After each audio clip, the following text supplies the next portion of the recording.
Hello, it's that time of year. It's the most wonderful time of the year. And y'all could have been anywhere in the world, but you're here with us, the Childish Grownups.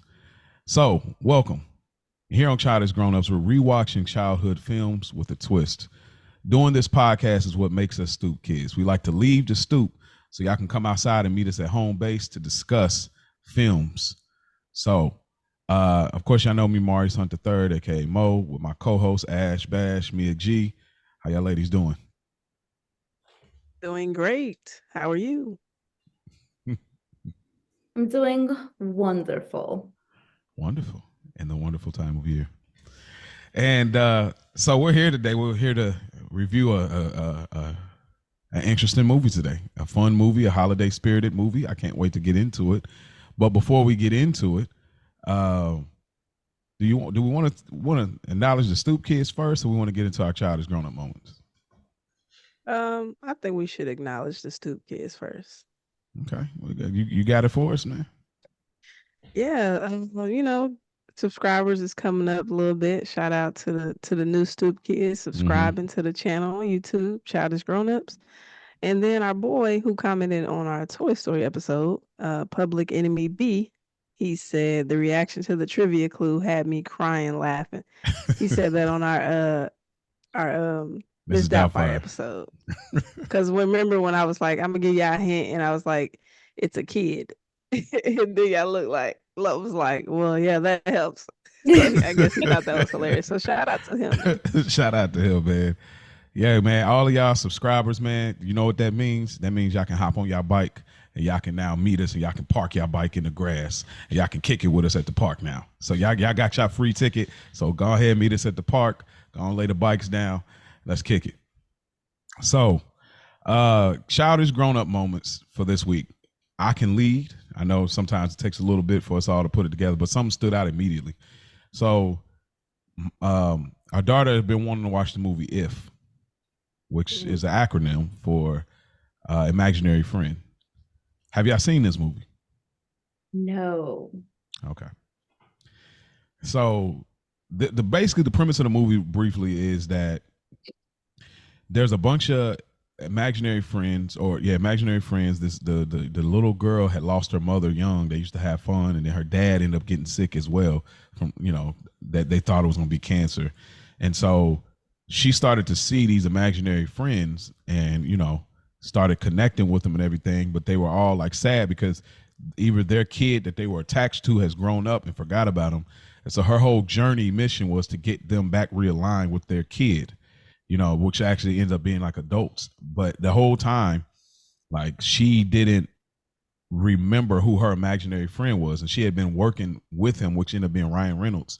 She had been working with him the whole time and didn't even remember that until she had a drawing when they were moving and opened up the fold of the drawing and it was him. And then she went back to the place and it was such a special moment. But you talk about childish grown up moment. There's a moment in the hospital where her dad was like, he had surgery. He was like kind of out of it.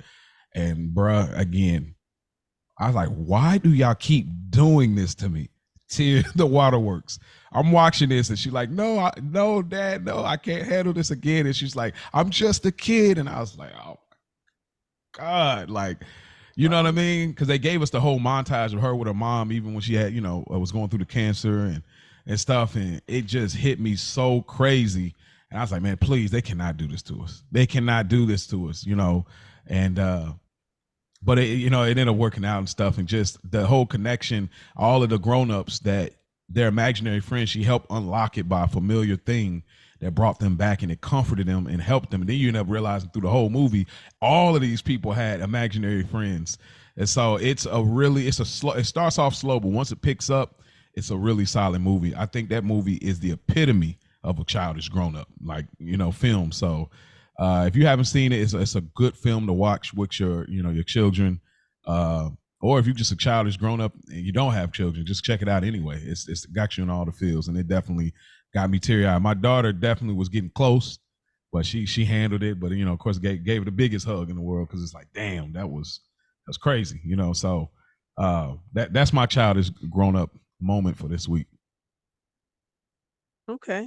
I have one as well. Anthony wanted to watch Moana 2. Mm. And I meant to catch it on the 27th. I think that was the day it came out, but I forgot about it. Then I remember like, oh, let's watch Moana too. So we got the popcorn, we got the snacks going. And so we sat down and watched that. But boy, these kids' attention span is Mm. very small. So we putting it on, we watching it, we eating popcorn, and he's like, is it almost over? I'm like, dude, are you watching it? Like, I don't know. I'm in the moment. I'm watching the movie. So we end up getting through it, but because we watched Moana 1 and he was like 3. And so he used to quote it, y'all, I sent y'all, he was in his acting bag, so quoting everything. But he doesn't even remember watching the first one. But he wanted to watch the second one, so maybe something inside him was like, I think I'm, familiar with it. But it was pretty good. I think I still like the first one better. But yeah, so us watching Moana 2, she was all grown up and everything. It was pretty good though. So Mm. yeah. Okay. Okay. I actually heard that from a couple of parents who I know took their kids to see it. Like, um, one, most of the grown-ups said that the first one is better, and that being in a theater full of kids is torture because their attention spans and they just don't Ooh, ooh, know how to just watch a movie. So I have mine is also movie related. So this weekend, or no, last week on Wednesday, I took my daughter, me and my bestie, her godmom, we took my daughter to see Wicked. Now, I'm pretty sure I was more excited than she was. Like, she was so excited about it, but the theater lover in me was like freaking out. And the whole time we're watching the movie, I'm looking at her, she's looking at me, and we're like, just freaking out. They're like, it got to the point where I'm watching the movie, I'm looking at her, she's hiding her face in certain parts. I'm like, yeah, okay. Good, good. Okay, Like, I good. was just in it. So that was my childish grown up. I was just like, I was so invested because Wicked is one of my favorite stage plays. And I'll Mm. see it again twice. You say what? What was the last part? I'll probably go see it again twice. Huh. So it met the expectations that you had for it. Absolutely. If you haven't seen Wicked, go see Wicked. Mm. That was gonna be my question. Did it live up to it? I saw that and I'm like, I've been seeing people talking about it. So I might watch it. I don't know. I gotta see. I laughed, I cried. It All was of the beautiful. things. I'm so tired of crying every time I watch movies, but golly, bro, it's getting worse. Like I'm like, man, what's going on? Like I'm tired of it. Hey Like man. my daughter keep looking back, and I'm like trying to like be cool, but I'm far enough where she can't notice like the thug tear coming down, and so you The know. glory tier out Plus, here. I wore glasses, so like you can't really see. So I'm like, okay, ducking it off a little bit, but like, man, look, I'm like, bro, I am tired. But she knew what it was, and that's why it was like a good hug at the end of it. Just but yeah, all right. Well, shout out to y'all, man. Those again, y'all, if y'all want to give us y'all childish grown up moments, y'all can hit us up childishgrownups3@gmail.com, or y'all can leave a comment on our YouTube page. We would love to hear those moments. We'll share it on air and laugh, respond, and all that good stuff. So go ahead, Ash, give it to us. You already know. Again, if you're a YouTube watcher and a Stoop kid, you see the mic is on, you know what time it is. The Flash with Ash. All right, so this week I got a couple facts for y'all. Then I got the 3 trivia and the bonus. So I'm gonna go ahead and hit you with the facts. Since this movie did come out in 1996, which Mia G will let us know, Independence Day was the biggest movie of the year, while Nutty Professor and Mission Impossible were among 10 highest grossing films of that year. What a That was in year. 96. I mean, you got Will Smith, Eddie Murphy, and Tom Cruise.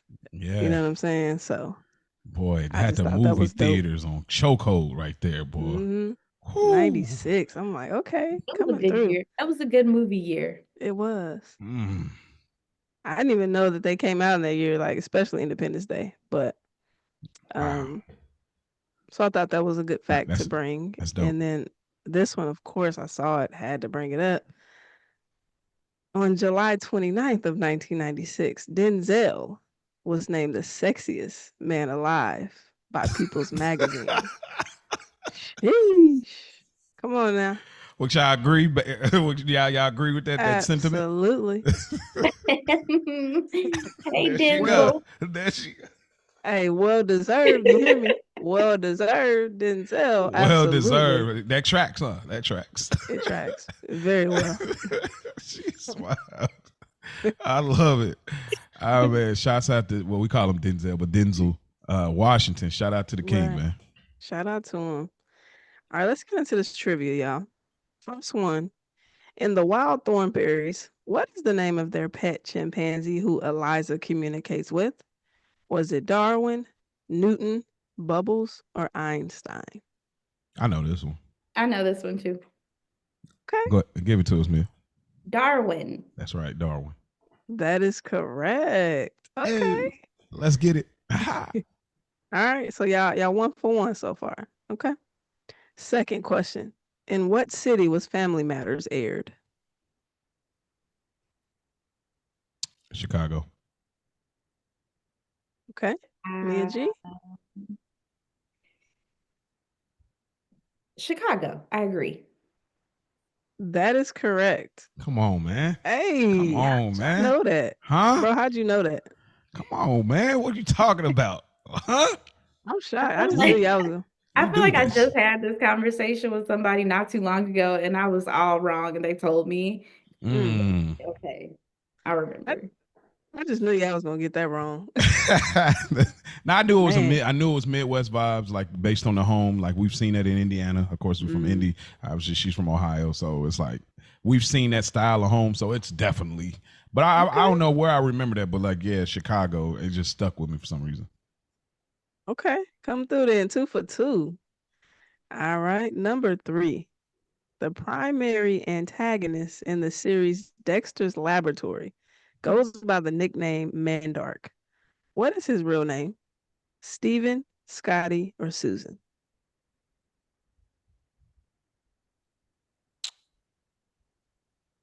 Ooh. This is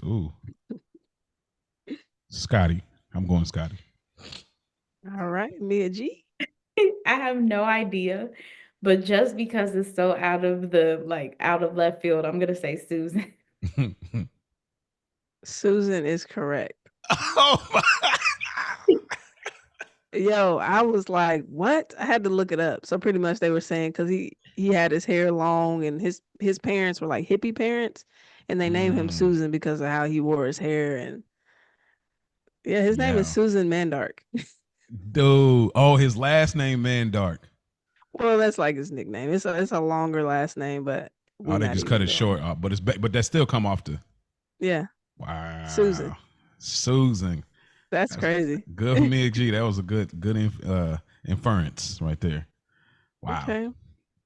So what y'all 2? I mean, me at 3 she's for 3. 3. She's 3 for 3. I'm 2 for 3. So Yeah. So still a good ratio. I'm gonna hit you with this bonus, bro. You might can, redeem. I can redeem. Well, yeah.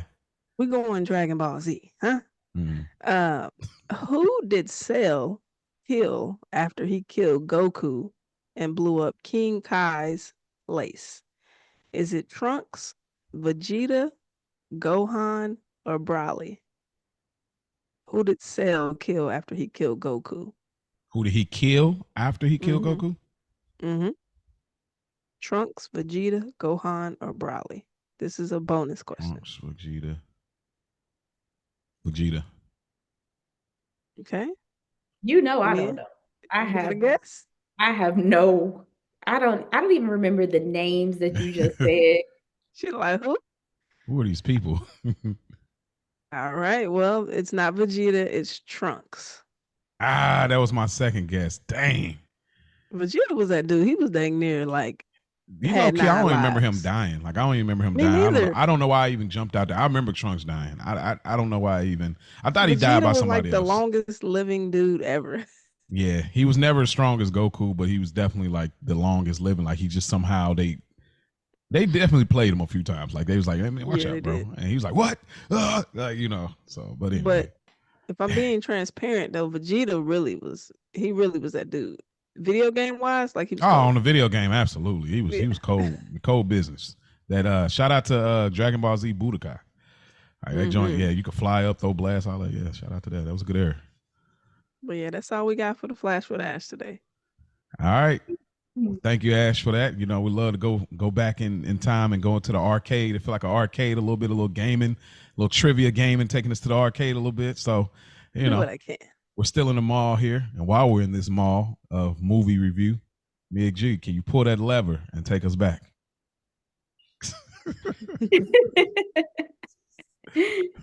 Okay, guys. So today we are talking about the 1996, I'm sorry, film, The Preacher's Wife.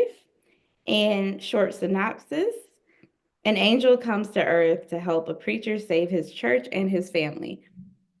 And this is actually based off of a novel by Robert Nathan called The Bishop's Wife, which was also turned into a movie.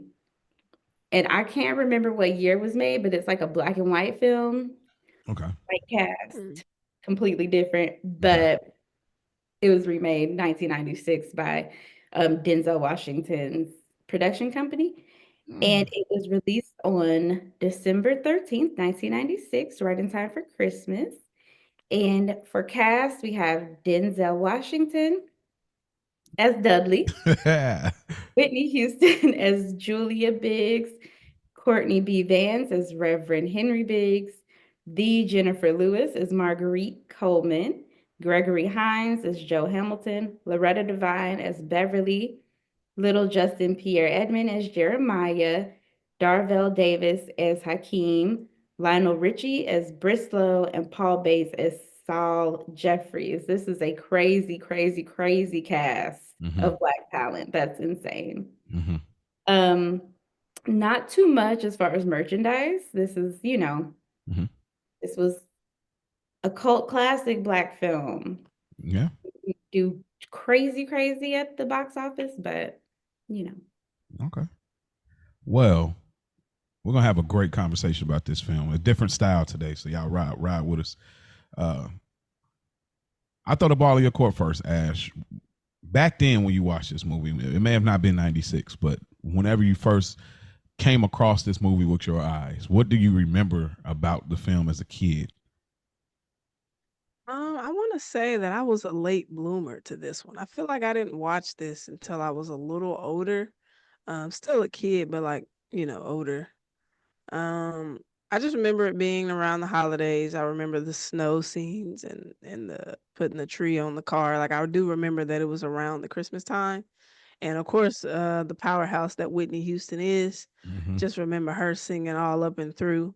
And then seeing Denzel in this light, this type of role was new to me as well. So I thought that was interesting. Um, and of course, Jennifer Lewis, the mom of all moms. Mm-hmm. Goodness, she's like everybody mom in the industry. But Mm-hmm.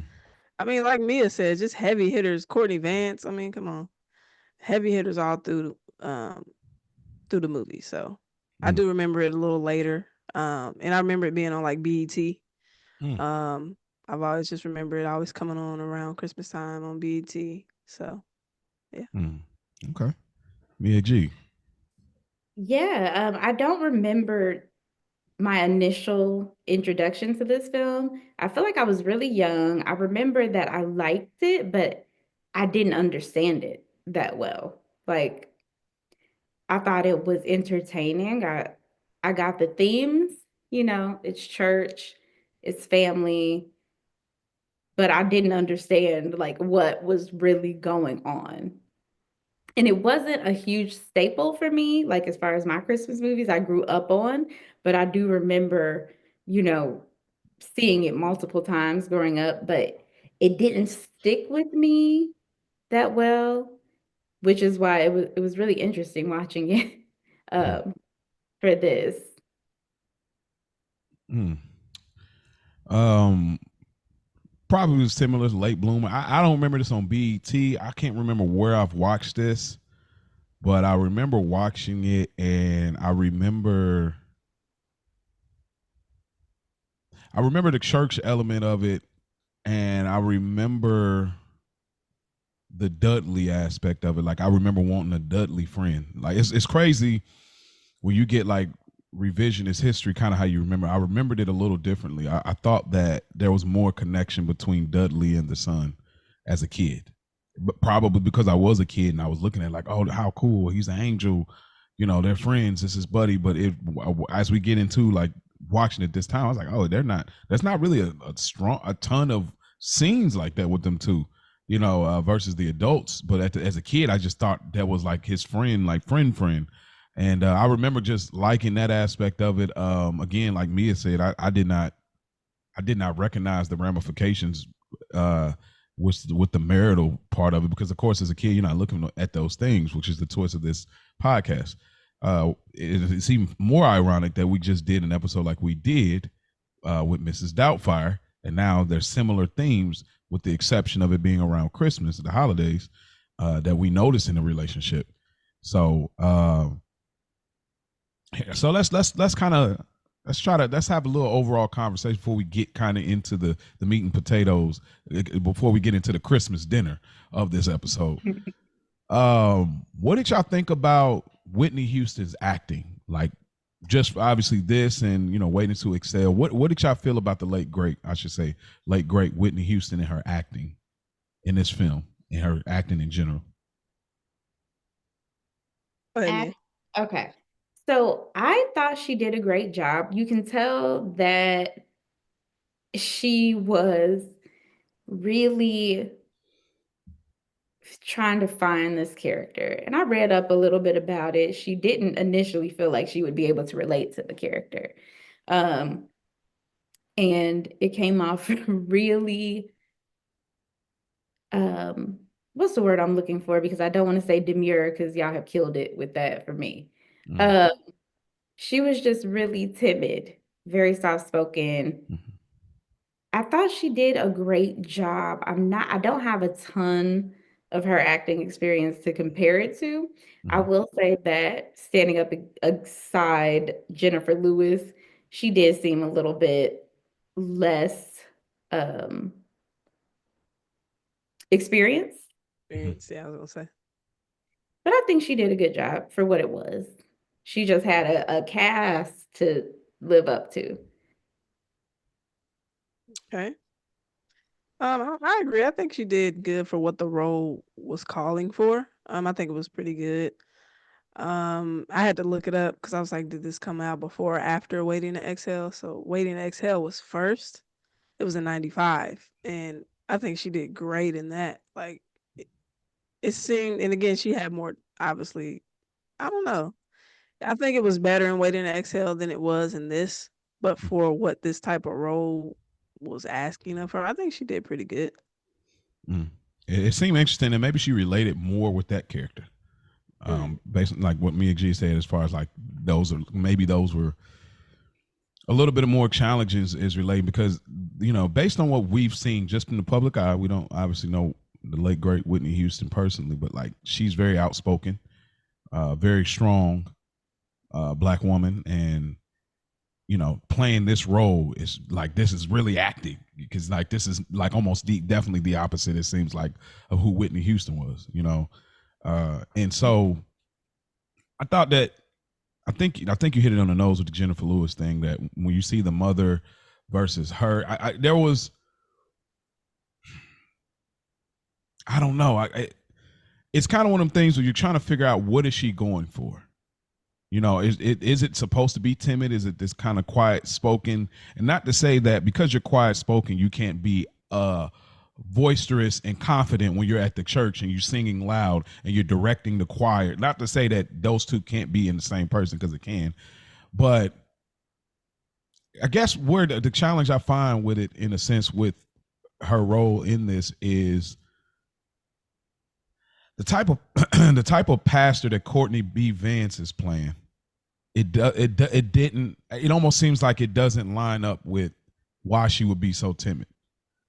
He's not this like really loud pastor, preacher, bishop like we would see. It's like, okay, he's very loud personality, very into his, like, if you've seen the show Greenleaf, there's certain aspects you can say, oh, okay, I can see how this would work this way. Or you see other show, or Fighting Temptation, you can kind of see certain elements of how we get there. But this was kind of like kind of that part of it. It's like, it was just a hard thing at moments to understand that dynamic, for me, but it didn't make the movie bad. It just was one of those things, and that's why I wanted to ask about the acting, because it could be acting versus script. You know, maybe the original novel had the preacher's wife or the the first lady to be more like, I guess, submissive and maybe chill or toned down. So I also want to point out that she was soft spoken, but she wasn't a pushover. Yeah, She always stood up for herself and told him what she was thinking or how she was feeling. She just didn't press too far, I guess. Hmm. It was more like, ugh, I don't even know how to explain it because I'm just not necessarily familiar with this type of person. I don't yeah, have a lot of these, those types of people in my life.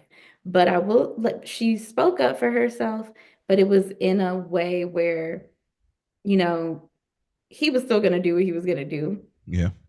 And he knew how she felt about it, but there was nothing that she could do to change the course, I guess. She wasn't domineering. She was timid, but she wasn't a pushover. Mm-hmm. Yeah.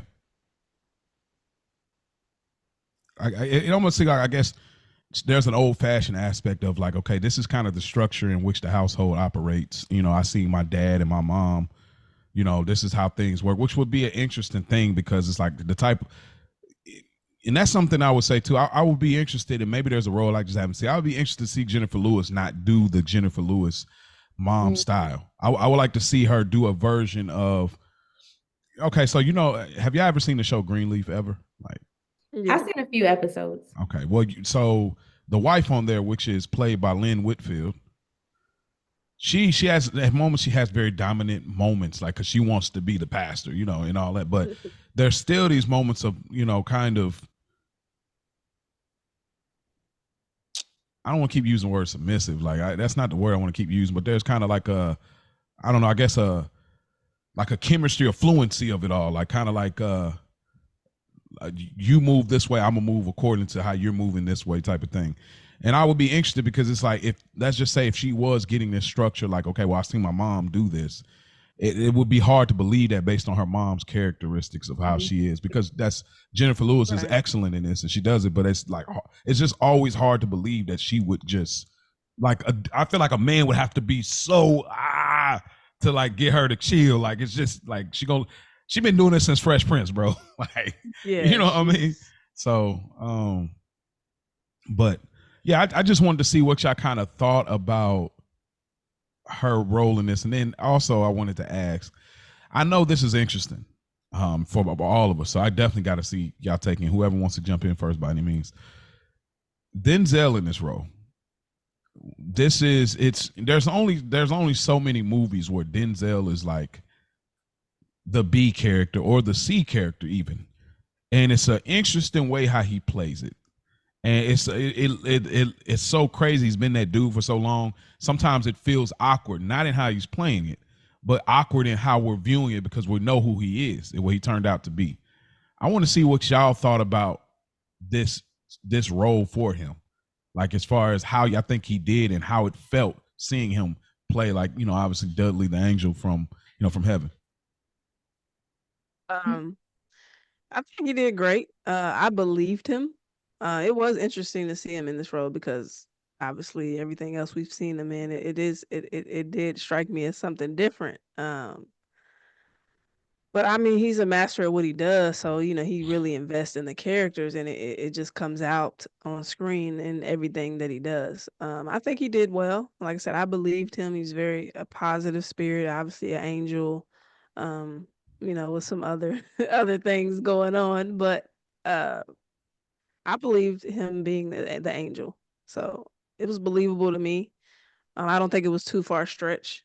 Um, I just think he's really well versed, so it wasn't too much of a crossover to me. Mm. It was really interesting. We don't see him play a lot of lighthearted roles. And it was heavy in content, like, but he still had this very playful kind of um what's the word I'm looking for? Very Humor. humorous, but kind of like whimsical, childlike Hmm. energy in this Mhm. film, Hmm. which I'm really not used to seeing him play that way. He's very action, drama, thespian, but I liked it a lot, especially a younger Denzel. And then I think there's no other role within this film that he could have played because let's be for real, you know, he's the charmer. He was the charmer. And now Courtney B. Vance ain't no slouch, and he wasn't. Then ain't nobody tempting no woman away from Denzel. But anyway, uh, I think it was a nice callback to maybe what he was like earlier in his career, things that he played around with, but just didn't end up being his bag, but he still did a great job. Yeah, it's like with the movie, wasn't like on Glory, wasn't he like again like a little lower on the call sheet in that movie as well? So there's that movie. I think about I know people talk about how bad it was, but the movie Virtuosity. That movie. Y'all should see y'all should see Virtuosity. Like The this is dreads. yeah, with the dreads, bro. Like this is so out of Denzel, like what we're used to, that it's intriguing to watch. I'm like, oh, this is Denzel making his bones. Like this is like I'm I want to use like I'm in the Michael B. Jordan phase where you're trying to build the momentum towards being the guy, but like kind of I don't know how to compare it who came before because I'm just too young for that. But like it's amazing to see that, and then like a real role like this, like she said, it's like whimsical, kind of jolly, kind of. There's a level of innocence there, genuine and fun, playful. I enjoyed it too. I think he did a great job, and I believed him as well. I mean, he's an excellent actor, a legendary actor, so I believed him as well. But There's what? he did have that moment. He was like, "Don't call me Dud." Like that was a Yeah, little, you that know what I little mean? Like, Denzelish coming yeah. through, So like I was like, "Ah, he in there." yeah, like no, don't call me Dud, like which is a crazy when you think about Dud, like you know. Right. Now here's why we're just just ride with us. Now here's why I had a Mandela effect. Mhm. You and your Mandela effects. Here's my Mandela effect. Here's my Sinbad Shazam movie that actually happened. Right, I swear there was some flashback of Dudley, what happened in his life and how he got taken early. Like in my mind, I kept like looking for that scene. Like he got taken young. He said I was taken in my prime, and there was just this moment in my head where it was referencing back to that, and it never came up. And I'm like, bro, am I tripping? And I know it must not be there, but man, I promise you that was one of the weirdest effects in my head of like that whole thing. And I don't know, it could be tied into some other movie, but man, bro, I was losing my mind about that. Like what? Um, so let's get into it. What would y'all like to start? There's a lot of elements here. Well, because I feel like if I were to try to go scene for scene, it would just be 3 hours long. So the dynamic that you see right at the beginning of the film and that first scene with um, Henry preaching, and we find out that he's preaching an old sermon that her father already preached.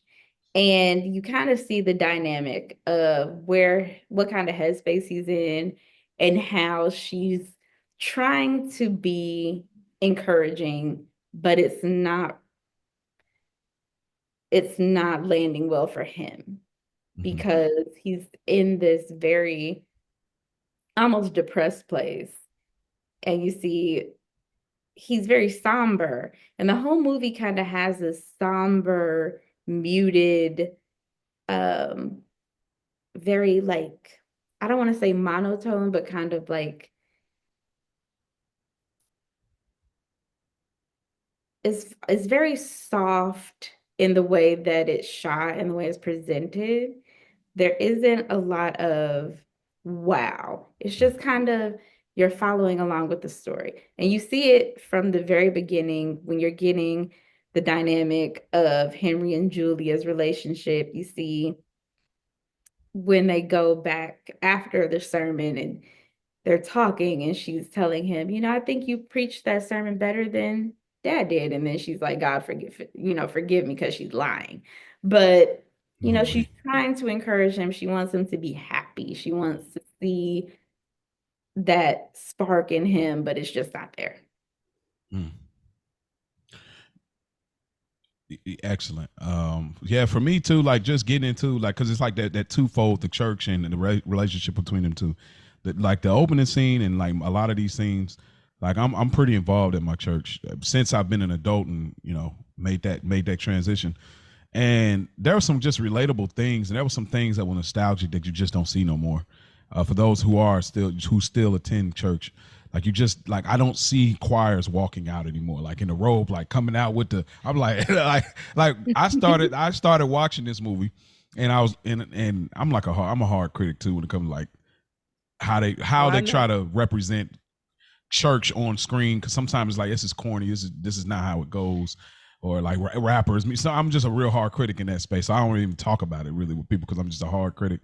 But the way they nailed it here was so perfect, and I was starting the movie, and I had my son, and as I was watching it, I was like, okay, let me start getting into it. Let's get these notes going. And they came out the gate swinging. I was like, okay. I had paused and I was smiling like, yo, oh man, they took me back to Indiana when my grandfather was alive. Like they took me back. I said, all right, hold up. I gotta wait till I ain't got him, because I'm about to get all the way into it, because they killing this. And I mean, Whitney is doing her thizzle all the way. I'm like, listen, let's get to it. You know what I mean? And him just rubbing his head, for the sermon and everything. It's just he nailed that kind of that kind of bishop aura, like just nailed that, just like he did with the Johnny Cochran. You know what I mean? He's an underrated actor. We don't talk about him a Oh lot, my but Absolutely. goodness. Courtney.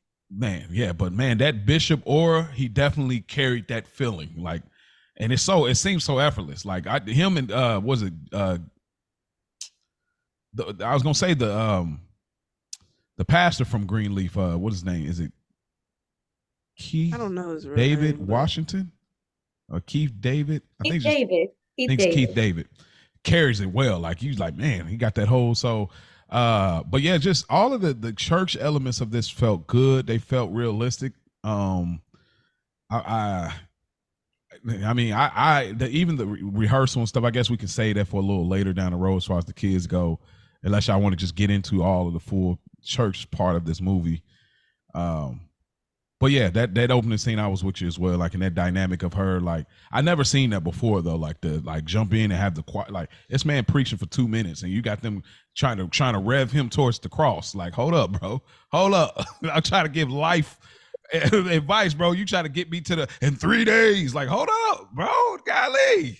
Like, I just told you, that was turn the like, book yeah. such and such chapter verse. Like, bro, hold up. Like, you try to get me to like that was crazy to me. But but Ash, what you got as far as that goes? Like as we kind of getting into it, the opening part of it and just the backdrop of everything is really laid out from this Yeah. scene. You just did a great job, hit it on the nose. Like Mia said, it was kind of the same temperament throughout the entire movie. Very, very soft and subtle. But out the gate, I was wondering like, what's wrong with him? You know what I'm saying? For it to come out that way, I didn't understand why he was in those type of feelings. Because it's the beginning of the movie, so I'm just trying to figure out like why is he feeling so down and defeated? And like you said, Mia said, she trying to encourage him in whatever form that she can to try to reach him, but he's just so in this zone right now that it's not registering. Um, and like you said, bro, she jumped in mad early on the ad libs with the choir. Hey, like, hold on, like he didn't even. Again, you're saying my dad's sermon, but it's like let him get it out. Just because I'm sure pastors. I mean, bro, you know what I mean. Yeah, You're a man of the cloth, yeah, so I'm sure you might take from whatever and just revamp it in your own yeah. way. Put a So little spin on yeah, it. Yeah, so I didn't see what the issue was. Like, why he can't, yeah. unless he's said it more than once, then it's like, all right, maybe that was a thing. I was just curious. But yeah, of course, Whitney coming out, the powerhouse that she is again, singing her face off. Mm-hmm. Like you said, you don't really see that choir dynamic with the robes. Everybody now kind of just in regular clothes. And Oh man. so that was nice to see. It did take me back into my little girl bag, being at church with granddaddy and, Yeah. you know, Yeah. and aunties and everybody in the choir, Yeah. second cousins, third cousins, All that. All that. So yeah, Well, it put me in a good spirit, but I was like, what's going on with him? So yeah. so then let's speak to that. So what do y'all think his issue was? Like through the whole movie, obviously we've seen the movie, we're getting into it. What was his issue? Because I think I got a guess, but I'd be interested to see. I'll throw it in your court, Mia, first. What was his issue? Because I think this is what Quiet as kept, maybe not Quiet as kept, kind of hurt the film a little bit.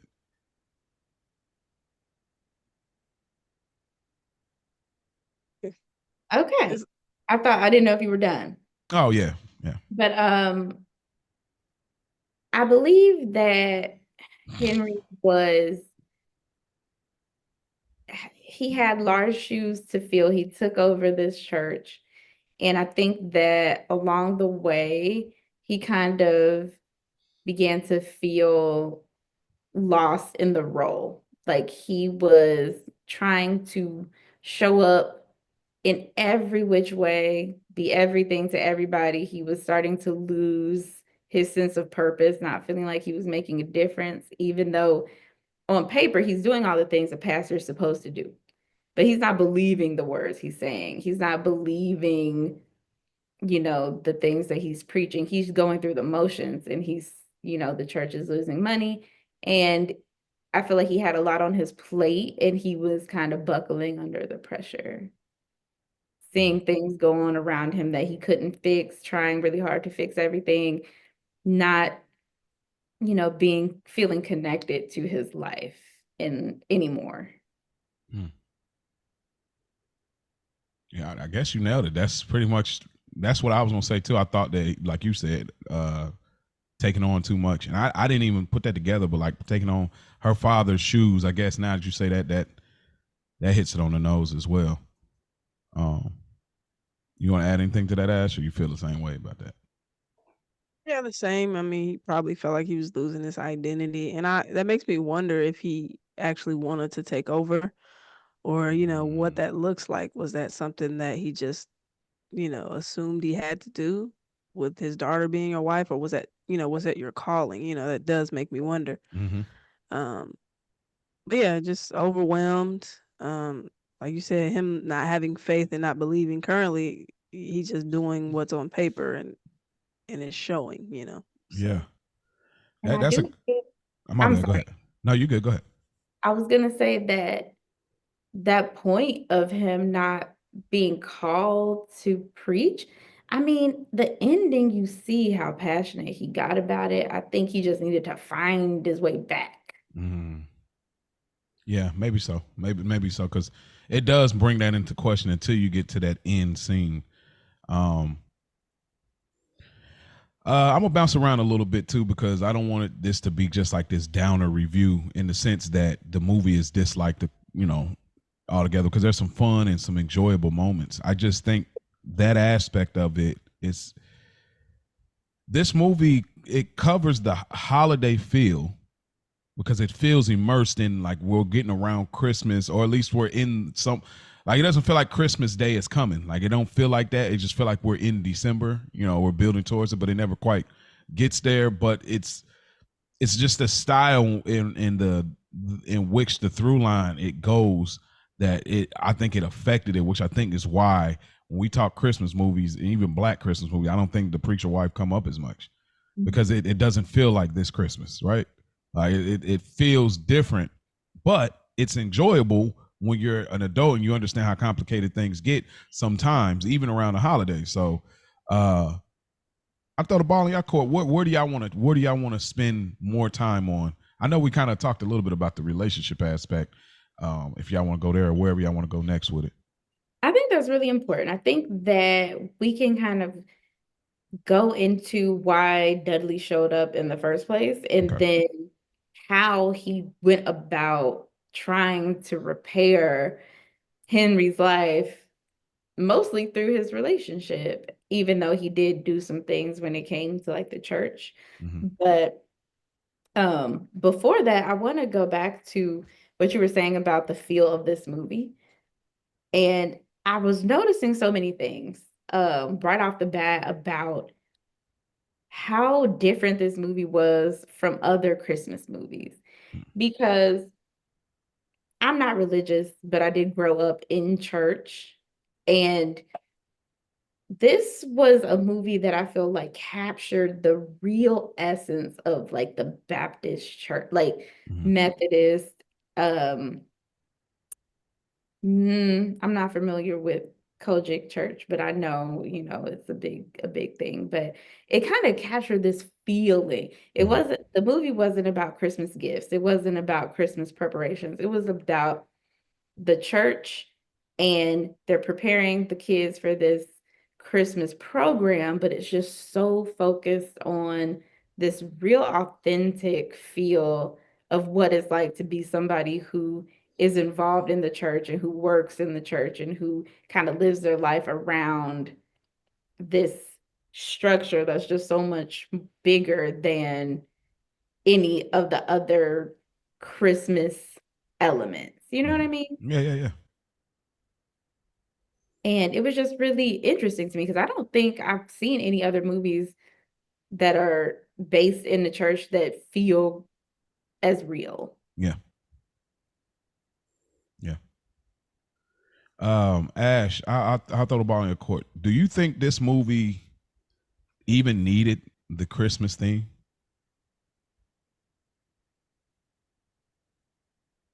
I'm gonna say it needed. No, I don't think it needed it. I, I like that they put it in there though. Okay. This is tough because I know it's really like honing in on the faith, and community and family. So why not put it around the theme of Christmas? You know what I'm saying? With that being kind of three things that I picked up right away, coming together. Um, and they had some challenges within the church as well.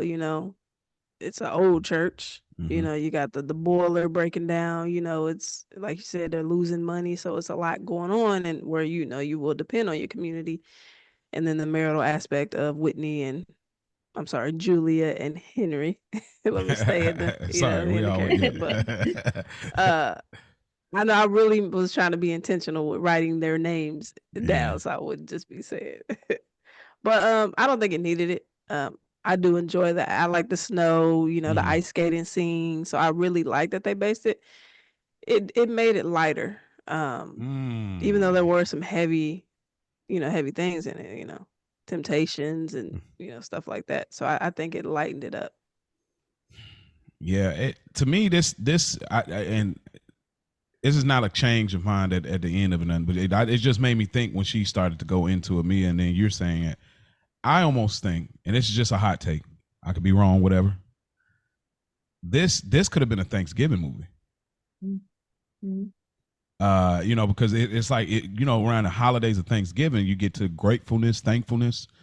Obviously, it seems like at the end when he's passionate again, it's like he was at a thankful place, a grateful place to be like, hey, look, I appreciate my church now. I appreciate my community now. So it was just so rare to get Thanksgiving movies. I know at that time that's the lick. Like, we're not making Thanksgiving albums, we're making Christmas albums, we're making Christmas movies.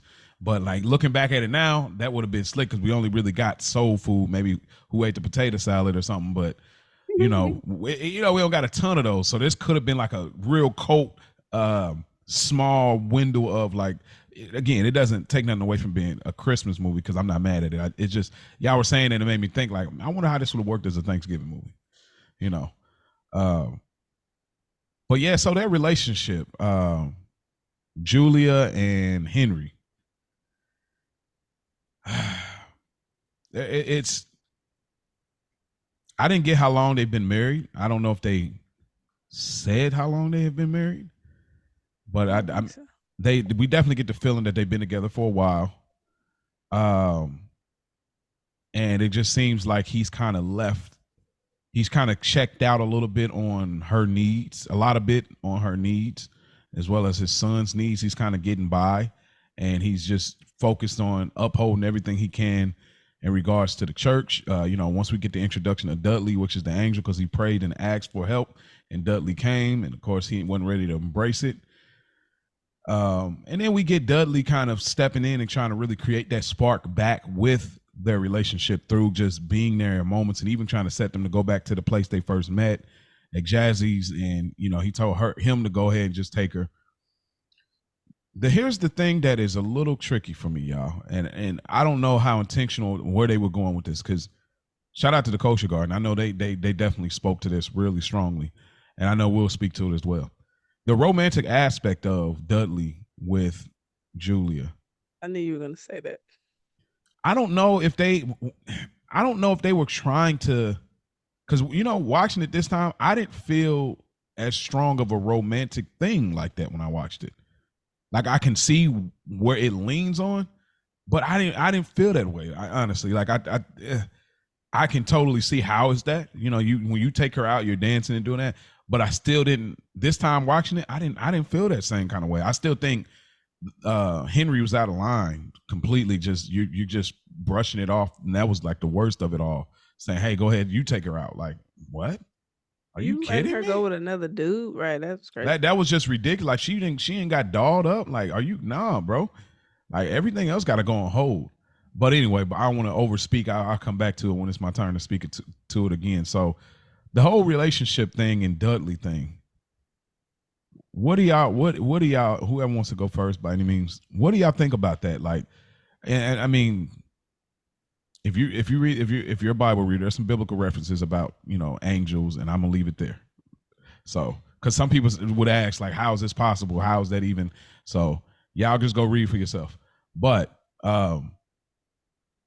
what do y'all think about their relationship as far as Henry, and then like the part that Dudley played? Do y'all feel that romantic tension there, or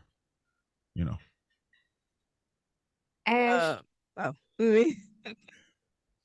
Yes, I do. I think that now again, if I'm like in my head, I'm like, okay, he's an angel, right? Trying to stay in what he's sent here for. But then it's like he is having these feelings. I think I do remember this the same when I watched it then, like that there was some type of connection there. You're going out dancing and yeah, ice skating, you with her in the sun, and then even the moment again, with the picture at the end where he was still like imagining it was him and her in the picture. You know what I mean? So I do think there was some romantic energy there. And then even when the mom was like, "Oh no," because when she spotted it, she like, "Yeah, we gotta put this to an end." I don't think it didn't go too far. I was glad that it didn't cross the line completely, because then I would have been like, all right, what are we doing? It would have became it would have became a different movie to me. mm-hmm. But they were kind of, pushing it just a little bit. Mm-hmm. But yeah. Oh man. Okay. So there was definitely a romantic element, and I think that this is this is where maybe men and women view romance a little bit different. So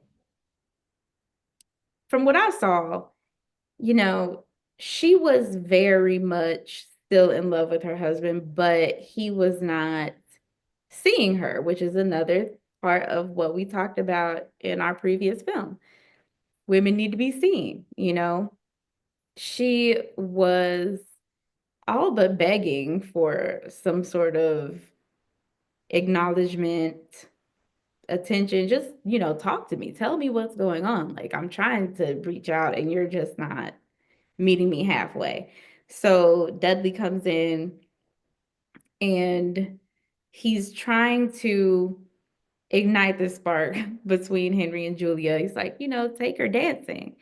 And Henry, he has to go to see a congregation member in the hospital. He has to go to the retirement home, and he's got all these things he needs to do. But in the words of a wise man named Jaheim, he forgot to be her lover, okay? I forgot And to be your lover. and it's like, you know, there's the part where the romance comes in with Dudley. It wasn't even that first moment, that initial time when they went to Jazzy's, because for him, that was seeing her sing, which, Lord have mercy, seeing her sing that song. Oh, she is a once in a lifetime talent that we will never ever see again. Like she will move you to tears. She Yeah. moved me to tears multiple times with Wow. her singing in this movie. And so he kind of falls for her in that moment, or at least he's starting to fall for her in that moment. And now, from the outside looking in, I know it's a movie, but sir, you see this man? You want him to take your wife dancing in your stead? Are you crazy? Um, That's arrogant, like, low key. Like that's that's pat. You've moved past confidence. That's arrogance where you say there's no way. There's Like definitely a way. there's no way. Like that. There's no way. I can send her off with Dudley, who claims to be an angel, who's playing as my assistant, and there's no way she would Who she doesn't consider. know is an angel. This is a man And he doesn't. who He still don't believe it either. So it's just a man in gray, and he just there's not even nothing to consider. I don't care how nice looking he is, how charming, whatever he is. There's just no, like, that is, zero. you can never play. You can never play them type of games. Let me tell you, as a husband, you can't play them type of games, bro. are you Like, in? you can't play them type of games if you're not, like, and I ain't even playing a game, but like, you can't take those type of liberties. Never. Especially if it's like, hey, but again, he's so far gone, he's not even picking up, like, the shot not good. Like, you're saying good night and turning over and going to bed. Like, okay, she said good night back. We're good. Like, what? Go ahead. What you gonna say? I'm sorry. What I was laughing at earlier, I was thinking of an earlier scene when she was trying to talk to him in the bedroom, and he put his hand over her. He was like, let's talk about it in the morning. What? That scene, I was, Bro, dude, you might have got it could stolen. not be me. Might have got Let's talk stolen. about it. Bro, the way he dismissed her in that moment, I was like, There was a couple dismisses. Like, she definitely was looking for the real kiss, and you just kind of like get the pat and kind of grab the shoulder, keep walking. Like, but that's no, go back and look at that bit. No, I know, yeah. But it's I mean, so yeah, y'all right. Like, there's obviously a romantic aspect, but here's how I looked at it. I looked at Dudley as because he wasn't just, I felt like, okay, there's flirty or maybe a little crossing the line a little bit on some, romantic tension. I felt like it was the other lady that he had a little flirtatious vibe with or whatever. Like, what is that smell, that perfume? The other lady, I think, that was letting him in, the white lady or whatever. So I felt like he was more like romanticized in the idea that he died young in his prime, as he said, and being into the idea that, man, what would this be like? So being kind of in love. What if I had a woman like this? What if I had these things set in place? What if I had a kid like this? What if I had a setup like this? And he kind of, I felt like, riding that wave a lot and kind of embracing it and getting off his job, which we'll see later. He kind of gets on his job, and you can see how quickly things change. And so that's what I mean, like, as far as that, yes, there's a real romantic thing, but I don't think it was just built on, yes. No, you finish. I will come in when you are completely finished with your thought. Okay. But like I said, I know there's lines, there's moments that, and I mean, like I said, I think he's attracted to it. Like, I don't think none of that stuff is out of it. I just kind of looked at it from another angle where I was like, okay, this is another man, this and that. But I kind of looked at like how excited he was about food, how excited he was to remember how to dance again. Like, when it came back to him, it was like, oh yeah, how excited he was about the little things, like, and even her coming into it, or so even when he got on Earth, how excited he was. So it's like, I just thought, even though there was a romantic tension, I just think that there's this romanticized, like, I get another chance to live in this life, kind of, because I was taken so young. And that's kind of what I thought more of it about this time watching it. But I mean, obviously, everything lines up to, bro, you out of pocket. You know what I'm saying? You're going to Jazzy's and all that. So yeah. What was you gonna say, me, G? So you're looking at it very much from Dudley's point of view, and I'm seeing it very much from Julia's point of view. Fair. And the romantic element is having someone meet your needs who is not your husband. This person came in and is doing all of the things you want him to do. He's showing up, he's taking your son shopping, he's taking you to Jazzy's, he's giving you words of affirmation, he's going ice skating with you, he's telling you the things that you want your husband to tell you. You're a beautiful woman, you deserve this and that. And if you do this, he'll look at you this way. And it's like, why can't Henry show up for me in this way? Where are you? Mm-hmm. Why are you an hour late? And now we have to sit here and talk about something that you withheld from me while this other man who dropped out of the sky literally is taking our son shopping. You can't show up for us, but you show up for everybody else. Mm-hmm. And you don't see me. Another case of, hey, I may be crying myself to sleep. You're not paying me any attention, And so I think that she was getting something from Dudley that she wasn't getting from Henry, which is why she didn't want him to leave, even in that scene where Henry was trying to tell him to get out and he brought Julia in, like, will you tell him? And she's like, you two just stop it. Like, Mm-hmm. even her mom is like, hey, I see now. Mm-hmm. I see how you look at him. Don't become So a if window you're gonna shopper. do nothing on layaway, don't be Put Mm-hmm. some window money in shopping your with pocket. money in your pocket. And Yeah. it's something that I think, again, a woman, particularly women who have been married, Mm-hmm. can see that there's a very, like, I think the romance comes in, not, they weren't doing anything necessarily romantic. They weren't Right. crossing the lines in an overt way. It was very subtle, very, Emotional. yeah, because even in the end, she didn't want him to leave. It was very much she had this emotional attachment because he was giving her something Yeah. that she really needed. Yeah. But he wanted her husband to give that to him, but kind of got caught up because as an angel, he was once human, got Yeah. cut down in his prime, may not have felt that in a long time or if ever. And that's where he kind of, they kind of got in this little, Mm-hmm. Entanglement. yeah. So That's a great point. That's a great point. I see that. Yeah, that makes sense. So I think that gives it that whole scope between those two characters. I would say this, and y'all can elaborate too. I don't think that with this movie, I don't know if they were trying to make Henry likable or try to redeem him, but it didn't work to me. By the time we get to the end, it's like, okay, he got the brother out of jail, which we glad. Like, yeah, obviously too many innocent black men incarcerated. Even that young boy just being there. Even though I still was like, bro, why are you just like, bro? Anyway, that's a whole nother segment. It's like, bro, you just it sitting there. really, You see the gun. You see them doing. Like, nigga, I'm not even going to come out until it's clear. Like, bro, I'm under the car.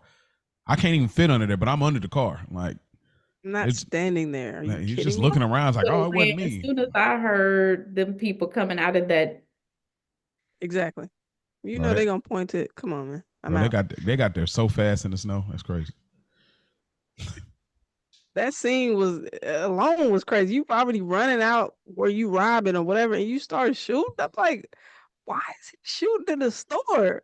Bro, you was just in there. I don't know. Yeah, that was That threw me. ridiculous. That was a crazy setup for duct tape. Yeah, that blew my mind. that was. But were you still on No, your go point, ahead. No, bro? no, you good. Go ahead. But to chime in on your what you were saying, I want to give Henry a little bit of grace. He's not a bad man. He was, like I said, a man of the cloth. He's helping the community, but there's balance with everything. You did put your wife and your son's needs on the wayside, So I think he got too much juggling going on where he did forget about home, and it showed, So, but he is a good man. I think he was a good man, but you got too complacent. He got too comfortable with the way that things are. And like you said, just another a man that is removed from Mm-hmm. what reality is, in your household with your wife. And like you said, somebody else coming in and showing her things and giving her those words of affirmation, attention, quality time. I mean, everybody knows what happens. You spend too much time with somebody that you're attracted to, Mm-hmm. you just, Thoughts. yeah, you Thoughts. know what I'm saying? Your thought process is like, Mm-hmm. even if you're not attracted initially, you might be like, Yeah, mm, thoughts. Recipe for maybe, disaster. it What may what be, what you what you say? What you say, Mia? Recipe for disaster. Oh exactly. man. Oh So man. you just don't even want that to creep in, and the fact that but you let another man take your wife dancing was crazy. It's Yeah, crazy work. that's the How- wildest. oof. That's insane. You forgot, like, did If you you forget let how me go attractive out, your wife I'm is? not coming back. I'm like, you forget how attractive she is, bro. He must have forgot. He forgot. I mean, which Look here. it can happen in marriages. I'm not gonna act like that doesn't happen because people do it all the time where they'll look and be like, bro, how you do that? A girl, your man, blah blah blah. But it happens just because you just get so familiar and so used to it that sometimes it diminishes a little bit before you have to refine it again. Like they said at the end of the movie, like the way you don't let the flame, I mean, the way you keep the flame going is you don't let it go out. And so at some point the flame goes down a little bit, but it's your job to keep it from going out completely. And that's where you got to find that spark again. And you see them, and even going back to Jazzy's could have been that spark. So yeah, I Yeah. just wanted to chime in on that. You gotta keep working at it. All right, so eventually, so I'm gonna tie these two kind of together. Well, let's go to the kids real quick, then we'll come back and kind of put a bow on Dudley, Henry, and Julia. So pretty much another downer is Hakeem, his grandmother. He was living with his grandmother because his parents are not around, and they pretty much saying his grandmother's almost out of here, and eventually he has to go to what is it, Foster care. foster care. So we get that nod, and it's like, my God, I mean, like, golly, y'all, like, wow, this is tough. Like, you got one black boy going to jail, he's innocent. Another black boy going, it was like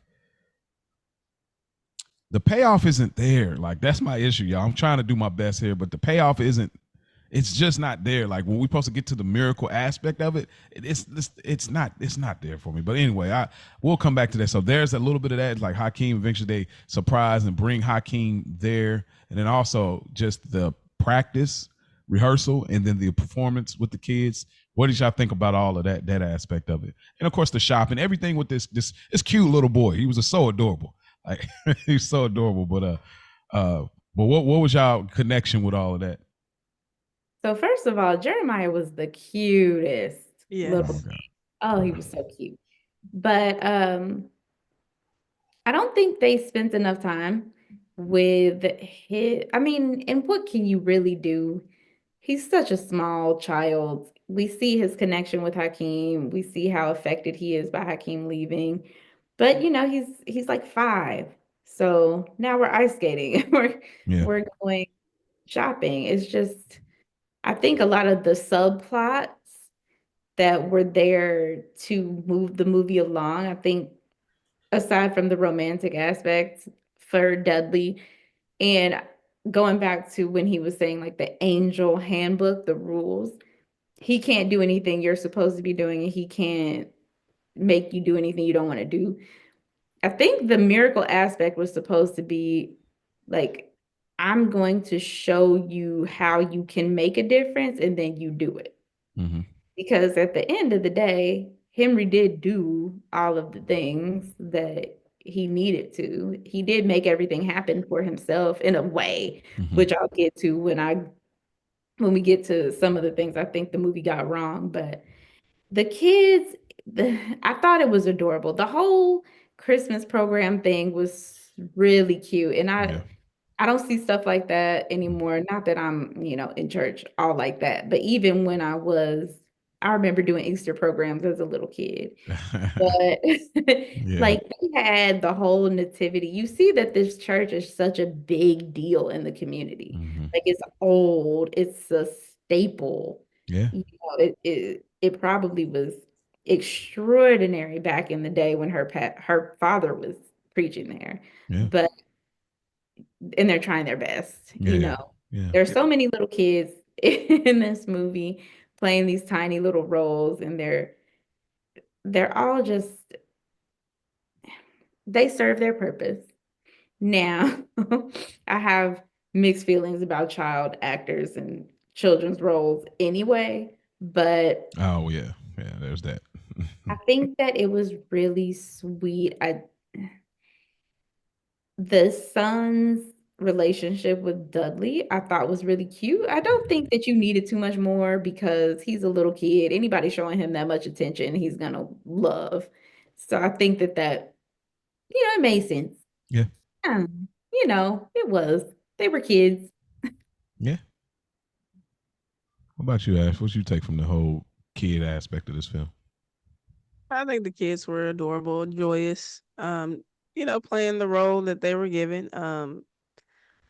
My son was in a Christmas, in a Christmas thing last year, just even with school. So I got video of him, and that gets kids to break out of their shell, and like, or you may have a lead. There's I can imagine who wants the lead singing part or whatever. So those Christmas programs are very very entertaining and very joyful. So um I thought it was cool with the kids being the kids. Jeremiah, he was adorable. Yeah. Um Even though he was down about Hakeem, and I'm glad you cleared that up because I was missing that connection. Like, why was he leaving? Like, I didn't catch that. So thank you, bro, Yeah. for bringing that back. Because I'm like, dang, what happened? But they did bring him back. It was just a positive thing, and then had added a bed in there and everything. Because I was like, that bed wasn't in here. Like, Okay. what? All right. That's all I. Hey, yo. I was like, my butt, Now, what? Yeah. I know. I but know. I know. I seen one bed in the beginning yeah. with the lion. Shout out to Lion King with the comforters though. We all had those. Hey, I saw Timon on the pillowcase. I was like, oh, we in there. I was like, let's go, baby. Yeah. But yeah, I think the job was, it was completed by the children. So yeah.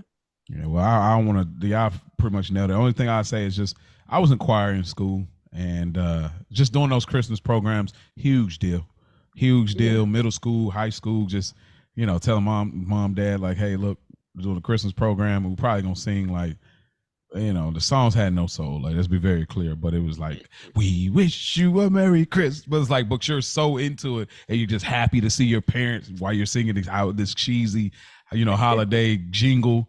And it was everything. Like, hey, boys wore red, girls were green. You're doing the whole thing, and they bring out the little mobile steps that you stand on so you can be taller in the next. Like, all that made me feel good when I watched this. I was like cheesing for real. I'm like, oh man, Nick, man, a brother remembers those Christmas programs. You know what I'm saying? Like, and it wouldn't be a long program. They have like some cookies and juice afterwards, but it was cool. It was a school night, and I just it that part felt so good to me. And even then, like, of course, like the church doing it with the kids at the church, we're trying to work on something now as we speak with that. So just, man, like, that part is just golden. Like, these are the things that this film need to counteract the other part of the, like she said, kind of the steady line of, I guess I don't want to call it steady line of decline, but that's kind of how it feels a lot of times. But so yeah, the kid aspect. So bringing it back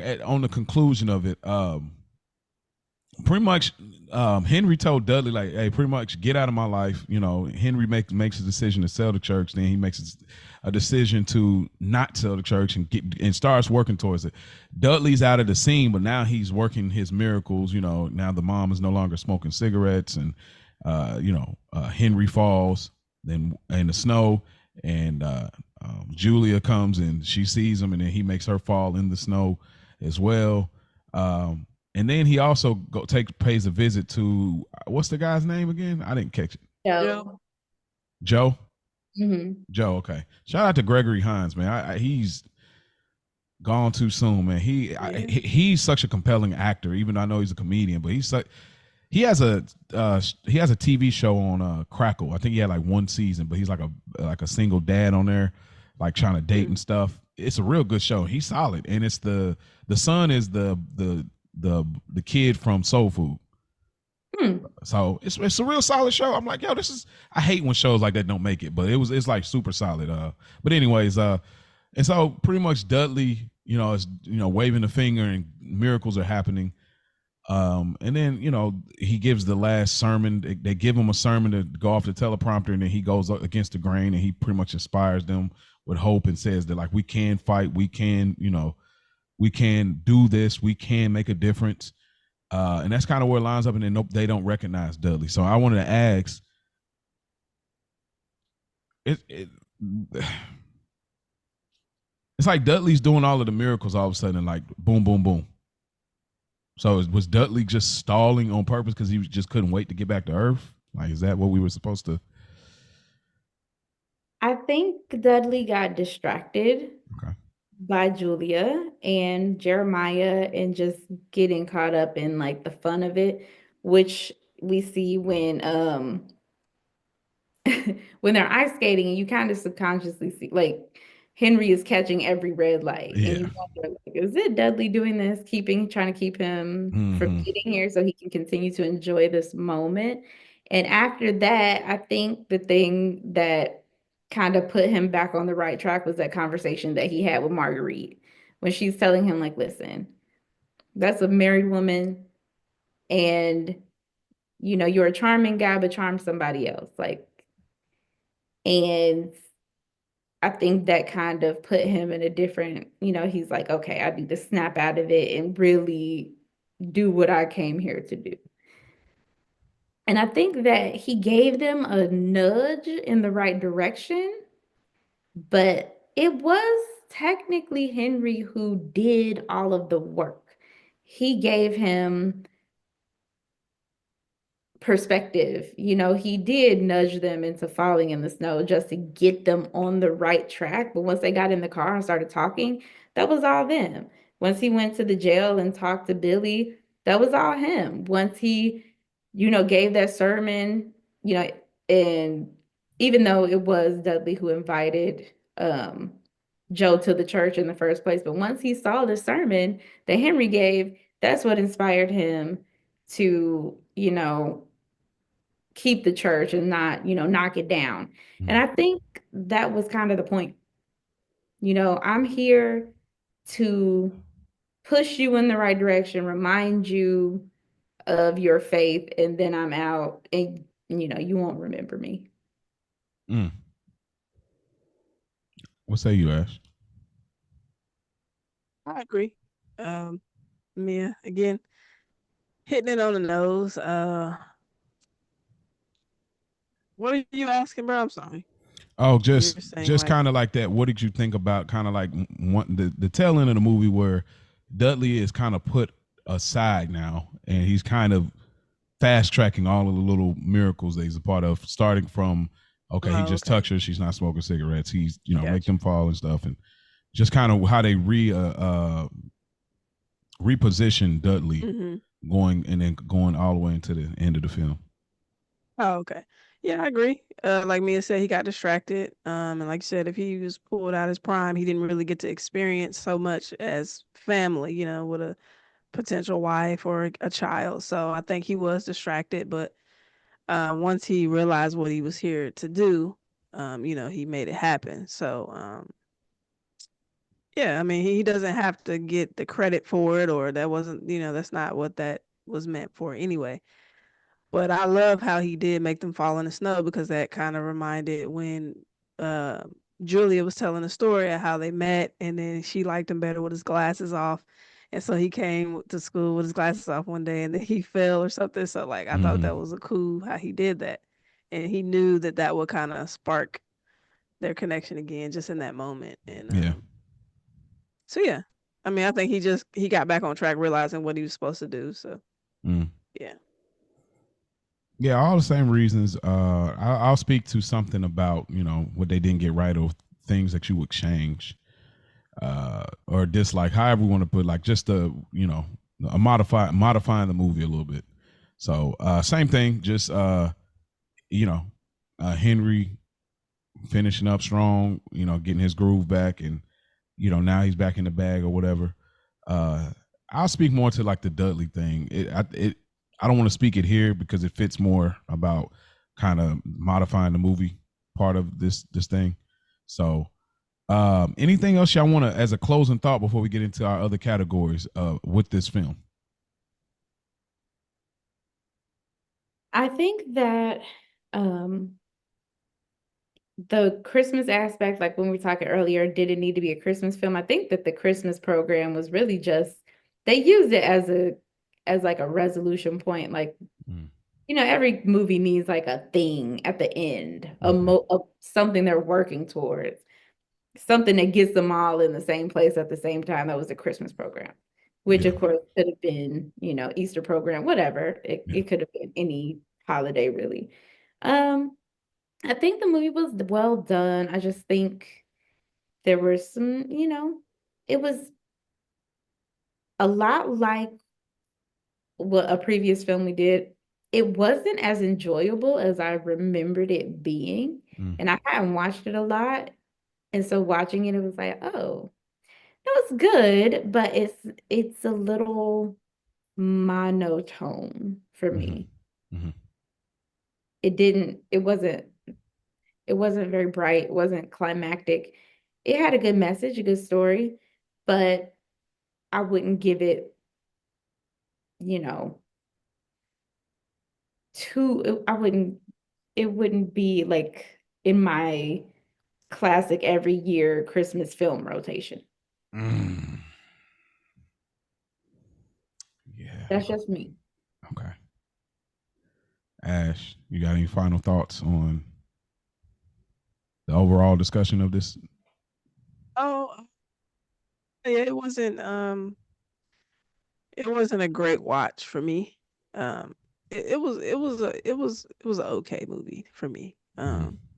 And because sometimes when we choose these films, it makes me wonder why haven't I watched it more than Yep. I might have thought I did, or why, until you watch it and then you're like, oh, maybe that's why. Mhm. You know what I'm saying? So yeah, it didn't pick up. It just, and again, you have the heavy hitters in here, so it's just kind of like it sucks that it was that way. Like you have Denzel Washington, Whitney Houston, Courtney Vance. So, but the movie was mediocre for me. Mhm. Um, this isn't one that I'll pop in, like, or I don't have this on DVD, and it's not one that I would buy. Mhm. But that's just my personal, you know, preference. But yeah. I think I pull from both y'all. I think uh, I was back and forth, Mia, about will I put this in rotation from moving forward, like as Christmas movies, and I thought about it, and I think I would. I think that this is when we talk 25 days of Christmas. I mean, there's a thing floating out there now that has this as December 1st. And I think that couldn't be more accurate as far as like, hey, if we're going to get into Christmas movies and we're going to put some culture in it within all of the classics that are not necessarily black led films, this is worth like putting in the early, like, okay, we literally, you may even throw it on after Thanksgiving, maybe. Like, this is like kind of like a prelude to before you get into your heavy hitter. So, would I watch this again? I would. Like, but also what I agree with what Mia said is the the the miracles or the highs are not high enough. Like Mhm. that's the problem when we get to that part. But that's an issue for the film, why it doesn't feel as Christmassy as it should. The highs are not high enough. Like we're it seems like they seem like they couldn't pick a direction in which they wanted to go with the film. And then they didn't know, it seemed like they didn't know who the main character is. So it's like, is it going to be an ensemble film, or is it going to be we're following this person? So is Dudley the main character? Is Henry the main character? So so you kind of bounce around. Even you start off with the child. He's the one doing the narration. He's like, oh, is this going to be through his lenses? So the film kind of struggled, I think, in the sense of what type of movie did it want to be? If it's like more of this kind of religious church film tied around Christmas, is it a relationship film? Is it a it's just it struggles to in identity, and that's why I think the film it's a challenging watch at moments. And also what Ash said, would I like buy this on DVD, or how was my watch? The watch wasn't that bad. It was just more of a this is not it's a challenge. When you have a podcast, it's more of a challenge to figure out where to go, because this film didn't know where to go, kind of. Mm-hmm. So you realize that when you're taking your notes, it's like, okay, where is this going? And that's why the notes could be a little challenging with movies like this, is because so still a good movie. This is not a bad movie by any means. That's not what we're saying. Ash, you wanted to rank this, or you had anything in mind before we get into the character you relate to? I was just curious, 1 to 10, what y'all had. What would you rank this movie, 1 to 10? Mia G. Oh, wow. Okay. Oh, man. This is the first 1 through 10 we've done, isn't it? It is, yeah. So I feel like I'm going to be probably more generous than I would be. And maybe not as So I'm going to give it a 6.5. And that's because brilliant cast. Yeah. But it just didn't hit the mark for me as far as story continuity and, climax. It just wasn't, it didn't give everything I needed, but it was good. Mm-hmm. It's watchable. Yep. It's not terrible. Yeah, I got 6. Yeah, same thing. It's not terrible. It's watchable. It really can't be any higher. I think 7 is where you start to get, 6, I guess we're calling it a good film, and I think 7 is good. Do we consider average good? Like, if we say it's an average film, would we say that's a good film? Just a little. Or are we even saying this is a good film? We're just saying it's mediocre for me. I said it's okay. It's okay. Okay, give your rating. I don't have to. I'm sorry. Give your rating. No, yeah, and again, this don't have to be I just was curious what y'all thought out of if you had to rank it. I got a 6 as well. Because of the cast. If I want to see Whitney blowing the house down, I might put it in, or I wouldn't put this in to see like Denzel necessarily, but for Whitney I would. Yeah. But for you, just I will. Hey. But just like me and Mia, we kind of relate a little bit as we're continuing to build our relationship. Like the type of movies, it seems like we kind of tailor, twins. Because I'm like, I need some excitement. Like I need something more in a movie. Like if it's like stagnant or just the same, it's so hard to get through.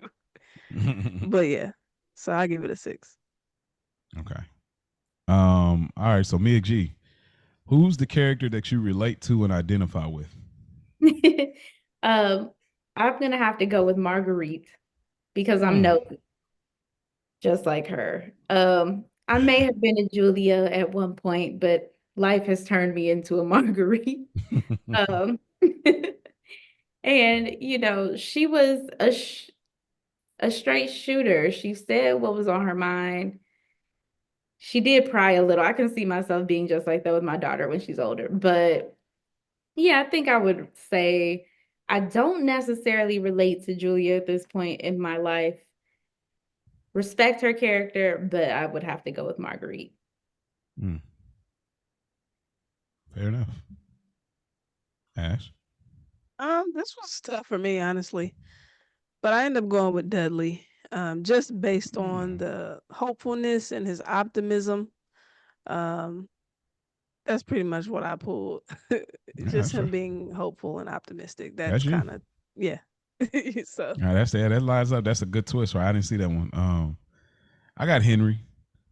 I I knew you were gonna say As that. much as he's not a likable character, similar to Harper Stewart, uh, uh, The balancing, super huh? super peron peron peron. But similar, just trying to save everyone at a period of my life. I definitely was there before letting go, let God, so to speak. And then and shout out to God, like in this movie too. I mean, in real life, but in this movie, just from the sense that sending Dudley down and being patient with him to let him, like, he was definitely chilling and what I mean, getting the fruits of his labor off. Like, anyway, that was something I meant to say. It's just an interesting thing, trying to get hot dogs and chips and pizza and all that. But yeah, just back to Henry, overlooking like your family's needs to do things that you're trying to pursue for the greater good you believe at the time, and just being stubborn at times. Like, there's some things about him I could see, I could judge, but I can see. I'm like, okay, I can see where I misplaced this. I can see where I overlooked her here. I could see where my children could have used me more in this spot. It's a hard mirror to look at, but I can totally see aspects of that. I mean, I think a lot of men could see that, not all, but some could see themselves in that. So yeah, Henry, definitely the character I probably relate to the most.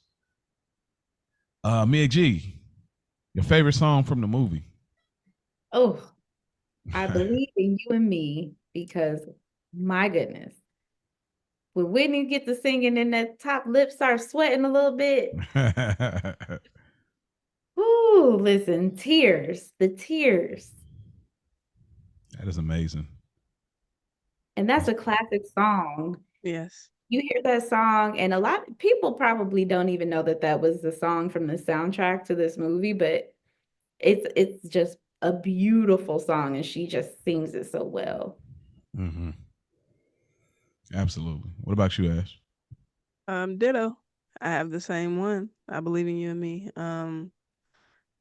Yeah, the quivering of the mouth, like when she started getting into that higher octave. I mean, it's just a beautiful, beautiful song. Something I can sing along to. You can't tell me I ain't Whitney when I'm singing it, but I will give you out a little bit, but for the sake of time, I'm gonna keep it, keep it under wraps. Yeah. um, the song I got is actually the song that is her song. It was during the ice skating scene.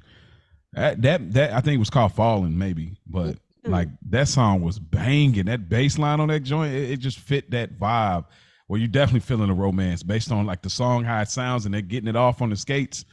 Like that song, y'all go back and check out that scene. It's probably on YouTube alone. Go listen, just listen to the song in the background. Like that song is good. So, uh, Mia, things you would change about the movie or modify about this movie, or the things that got wrong, whatever. This is the point that we would modify this film. So it speaks to the continuity errors that I found where we didn't know what direction the film wanted to go in. Like when he's talking about the angel handbook rules, and he says he can't make you do anything that's not of your own free will. He's not supposed to be doing anything that you should be doing. I'm like, you're doing everything he should be doing. Mm-hmm. And when he took Marguerite's hand and she instantly threw the cigarette away, I'm like, was that her free will or were you influencing that? What are we supposed to believe here in this movie to be, what he can and can't do? Or like, are we just not supposed to ask any questions? That's a great And then call that out. thing with Jeremiah's bed. Now, it wasn't like it was he had been out all day and they snuck a bed and fully bedded it. But when Hakeem comes, it's just an extra bed in the room. I'm like, was that bed always there? Or were we supposed to believe that they just brought it in? In the snow, in the winter time, and without him noticing, there's two beds. And then I'm just not a huge fan of the little kid voiceover, like the Oh my narration. goodness. And it was horrible little voice, but it was like, we could do without that. I could do without that. I love the energy here that we give to the kid actors. we love them, Bro but went we ain't let crazy y'all off on the hook. Matilda last I mean, come week. on, bro. All that. I think that you get my dad. Come on, bro. Sorry. Come on. I think mommy with a. Hey, would you turn it up a little bit, please, for the Hey, people in the volume back? 5 out here. Like, turn it up, please, for the people in the back. Bro, is not for the whispers. The Hey, come on, whisper. bro. What is this, Yin Yang Twins, dog? Hey, that's hilarious. Now, shout out to the childhood actors. I know I couldn't have done that, so shout out to y'all. um, but yeah, I didn't think to add that to my list. But what Mia said, like the voiceover with the kid, I always hate that because it's like the whose voice is this? Is this is not the kid in the movie, you know? And then like when he ran upstairs to cry on the bed, like it just it didn't even sound like it was like real. So Mhm. I would agree with that. And also the random guy that gave Jeremiah the hot chocolate on the bench when they were skating. It didn't show who it was. It was just a random voice said, "Here, your mom ordered you hot chocolate." Who is this guy? Like, Somebody I that don't know obviously you. he went against his will, like Mia talking about. You just made the dude give up the hot chocolate, probably. Yeah, they didn't show the guy. They showed the hand and that's it. Like, who's this stranger giving my kid a cup of whatever is in here? I don't know. But that's just something that I That is a noticed. I good, was like, I yeah. had to type that. I was like, who's this guy? Yeah, other than that, probably the same, just kind of not knowing the direction of like where we're going here. What are we focusing on faith and are we focusing on the marital? Like I just so that kind of plays a part in with my moral of the story as well, with the Mm, confusion. yeah. So yeah. For me, just a couple things. One, like it is a '90s movie, and we get it. It's a classic trope of like the relocating. Oh no, we can't, and then we gotta stay in the hood forever. Nah, bro, we gotta keep it. We gotta keep the hood alive. Like we gotta keep the church. It's like it's just not always a bad thing. And again, this might be from these lenses now, but it's just that trope. It's sometimes it's burned. It again, it's '96, so it's not as much of a trope yet, but it's just burned out to always think, oh, because we relocate, we're letting people down all the time. Like if I'm not going to do it, somebody's going to do it. Like that's how it always happens. Like, and it's just like that thing always happens where it's like, bro, this literally is better for everybody, but y'all want us to still be in here rehearsing where the boiler's going out, and the boiler's going out so bad we think it's the drummer playing, and we're singing faster because the boiler's rocking in the basement. Like, bro, you look at this building, like, and it's just that trope. I just don't always like it. I'm growing to the age where I understand community a lot more, village a lot more. So it doesn't hit as hard as far as me like having that mindset as I used to. But sometimes it's just like sometimes better is better, and that's Don't get me just wrong, it. great. Yeah, that's it. And then also just what I wanted to allude to earlier, like the Dudley thing, once they let him go, it just becomes like kind of a downer with him. Like he seems kind of pointless now, because like Mia said, Henry's doing all the work now, so it's just like he's just there. And I think they miscalculated how to play his character towards the end, because once he's dropped off, he's just around now. Like that's it. He's just around waving his finger, you know what I mean? And then he just pulls up on Julia last minute, and then they just, of course they forget about him. They just did not play that right to me when it came to Dudley. Like, cause he becomes this pivotal character, and then he just kind of becomes some extra in the way character. And now we'll close the door on him and we're back in with Julia and Henry. So I didn't like it. It felt downer again, like this movie just keep going down. And then the high was like, we supposed to lean on the sermon at the end. And it was like, it's cool, but it's not enough. Shout Not out to enough. Kendrick. It feels like there were multiple rewrites for Okay. this. Like maybe they filmed some things, and they had a script, and then they were told to change some things, and there were rewrites, and there was just no continuity. It was like watching multiple different scripts being Yep. made to a Yep. movie. And then with the Hakeem thing, I'm sorry, I'm going all back into stuff that I didn't have. But when you said that, it just made me think of it. Like he goes into foster care, they don't go into anything about how they ended up adopting him or what was the big motivator. There was no grand gesture. It was like things just happened, Yep. and then the That's why I movie was ended. confused. Mm-hmm. and things are just happening. That's that's the movie. It's like things are happening, and it's just supposed to be this one big story or whatever. So, and then Henry never really appreciates Dudley like either. So it's like it never pays off. Right. Like so. Anyway, I thought Ash, moral of the story. What's the moral of the story in your opinion about this film? Woo. Got a little bit of everything, so I'm just gonna give it to you. So the moral of the story, in my opinion, is to have faith, make time for your loved ones.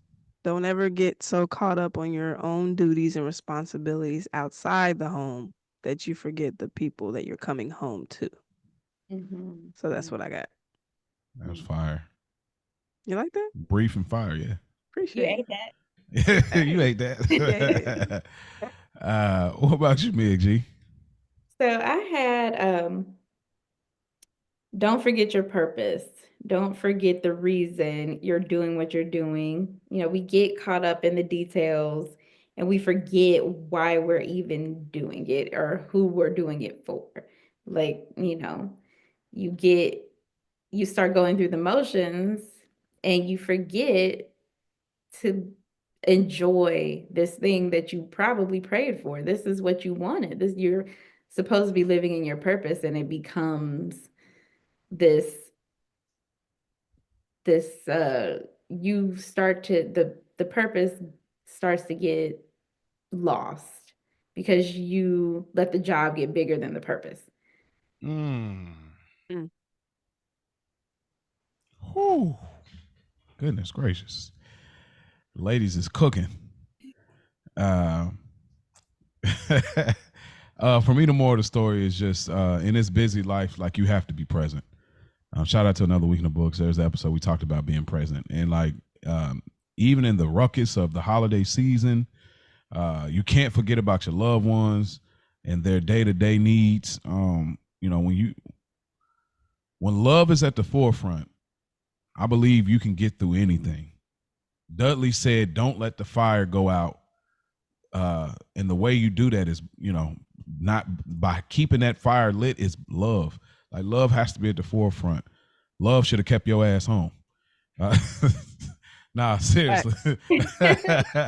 Like, but no, seriously, like just being present, and what caused you to be present is love, because love, the ingredients that tie in. There's a grace, there's a patience, there's a lot of elements that will help you recognize and check yourself. Because before I think that you coming at me, I know you love me and I love you. So I know that that's the case. We can throw that out the side and let me hear you. You know what I'm saying? So, and Henry could have benefited from that. I mean, they eventually, give it the movie magic, but it didn't feel like a payoff. But that to me, more of the story.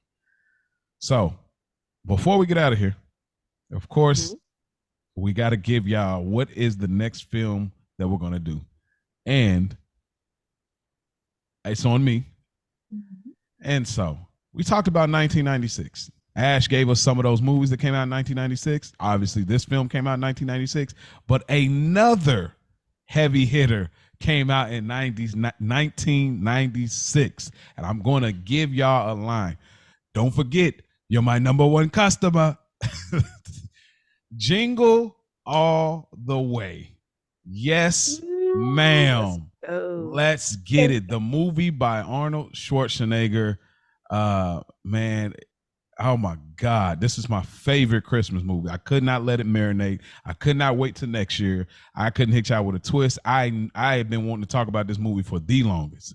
And I'm looking forward to laughing, smiling, and having a great time when we talk about this movie next week. So y'all go ahead, y'all can look it up or whatever. Like, I think you can find it on Hulu, Disney Plus, Fandango, Google Play, probably YouTube, TV, wherever you want to find it. But man, listen, go watch this because we're gonna have a great time with this. I know that y'all have seen it. Y'all looking forward to this film? Absolutely. This is crazy. I just saw somebody I know post about this film, and I'm like, I haven't seen that in so long, but I remember loving that film so much. Okay. I hope you still love it when you watch it. I think you will. It's not that serious at all. It's not serious at all. And got our man Sinbad in it. So, Ash, you looking forward to this, man? Oh, I'm geeked. You know, this is one of my favorites as well. Yeah. It's definitely a childhood goodie, so I'm Yeah. excited. This is and it's getting us closer to the Christmas season. So Yes, it is. You see the backgrounds. yeah, y'all see the back. If y'all ain't on YouTube, check out the Zoom backgrounds here. We're putting y'all in that holiday spirit. Um, man, truly, y'all, the lights are coming on outside. We're gonna have to hop on these bikes. We gotta get back to the crib. Mama said be home before the lights come on. So we seeing some of them come on. We got to get back. But if y'all want to link up with us, hop on y'all bikes and reach out to us. Y'all can reach out at childishgrownups3@gmail.com. Childishgrownups3@gmail.com. Or you can also leave a comment on YouTube, or you can rate, subscribe, like, do all of those things as well on Apple as well as Spotify, and reach out to us on Instagram, Childish Grownups. So we thank y'all for tuning in. Peace out.